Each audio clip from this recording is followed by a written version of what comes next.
आमिर खान की गजनी में जिसने अपने डरावने लुक और दमदार आवाज से पूरे थिएटर को खामोश कर दिया था, महाभारत में जो अश्वत्थामा बनकर घर घर में पहचाना गया, वो एक्टर अब हमारे बीच नहीं रहा। 74 साल की उम्र में 4 अगस्त 2026 को मुंबई में उनकी सांसें थम गईं। लेकिन इस वीडियो में सबसे चौंकाने वाली बात यह है कि जाते जाते वो कितनी करोड़ों की संपत्ति छोड़ गए। आइए जानते हैं प्रदीप रावत की पूरी कहानी।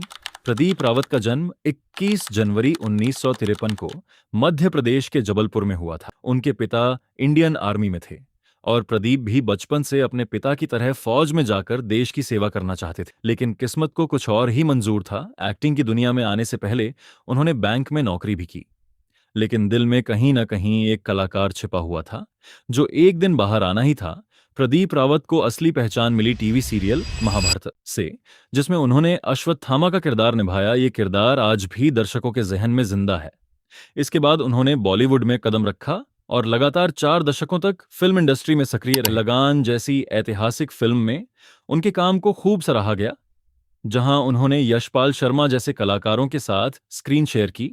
लेकिन जिस फिल्म ने उन्हें असली स्टारडम दिलाया, वो थी आमिर खान की गजनी। इसमें उनके विलन के किरदार को दर्शकों ने इतना पसंद किया कि वो हिंदी सिनेमा के सबसे यादगार खलनायकों में गिने जाने लगे।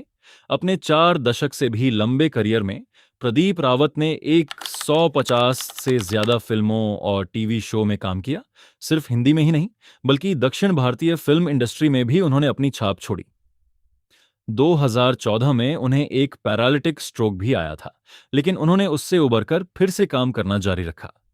यही उनकी असली ताकत थी। अब बात करते हैं उस सवाल की जो शायद आप सबसे ज्यादा जानना चाहते हैं। प्रदीप रावत अपने पीछे कितनी संपत्ति छोड़ गए। अलग अलग मीडिया रिपोर्ट्स में उनकी नेटवर्थ को लेकर अलग अलग आंकड़े सामने आए हैं।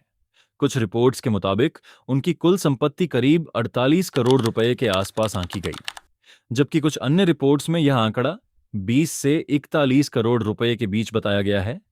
ये संपत्ति उन्होंने 4 दशकों के अपने फिल्मी सफर में बॉलीवुड और साउथ इंडस्ट्री की तमाम ब्लॉकबस्टर फिल्मों में विलेन और सहायक भूमिकाएं निभाकर कमाई थी। एक ऐसे कलाकार के लिए जिसने कभी हीरो का चेहरा नहीं पाया, बल्कि हमेशा खलनायकी में ही अपनी पहचान बनाई, ये आंकड़ा वाकई काबिले तारीफ है। प्रदीप रावत पिछले करीब 5 साल से ब्लड कैंसर जैसी गंभीर बीमारी से जूझ रहे थे। इलाज के बाद कुछ समय के लिए उनकी सेहत में सुधार भी आया, लेकिन कुछ महीने पहले ये बीमारी दोबारा लौट आई। बीते 1 महीने से वो मुंबई के एक अस्पताल में भर्ती थे और आखिरी कुछ दिनों में उनकी हालत लगातार बिगड़ती चली गई। आखिरकार 4 अगस्त 2026 की शाम मुंबई में उन्होंने आखिरी सांस ली। उनके निधन की पुष्टि उनके बिजनेस मैनेजर ने की। इस दुखद खबर के सामने आते ही पूरी फिल्म इंडस्ट्री शोक में डूब गई। उनके साथ लगान में काम कर चुके एक्टर यशपाल शर्मा ने सोशल मीडिया पर उन्हें भावभीनी श्रद्धांजलि दी। जबलपुर, जो उनका जन्म स्थान था, वहां भी उनके निधन की खबर से मातम छा गया। स्थानीय लोगों और कलाकारों ने अपने इस बेटे को याद करते हुए श्रद्धांजलि अर्पित की। प्रदीप रावत सिर्फ एक एक्टर नहीं थे, बल्कि एक ऐसे कलाकार थे जिन्होंने हर किरदार को सिर्फ निभाया नहीं, बल्कि जिया। चाहे वो अश्वत्थामा का गुस्सा हो या गजनी के विलेन की खौफनाक आवाज, उन्होंने हर रोल में अपनी अलग छाप छोड़ी। फौज में जाने का सपना देखने वाला ये लड़का आखिरकार हिंदी सिनेमा का एक सच्चा योद्धा बन गया, जिसने बीमारी से भी सालों तक डटकर मुकाबला किया। आज भले ही प्रदीप रावत हमारे बीच नहीं है, लेकिन उनकी फिल्में, उनके किरदार और उनकी आवाज हमेशा दर्शकों के दिलों में जिंदा रहेंगे। अगर आपको भी प्रदीप रावत की एक्टिंग पसंद थी, तो कमेंट में उनकी वो फिल्म जरूर बताएं जो आपको सबसे ज्यादा पसंद है। वीडियो को लाइक करें, चैनल को सब्सक्राइब करना ना भूलें और मिलते हैं अगली वीडियो में एक और दिलचस्प कहानी के साथ।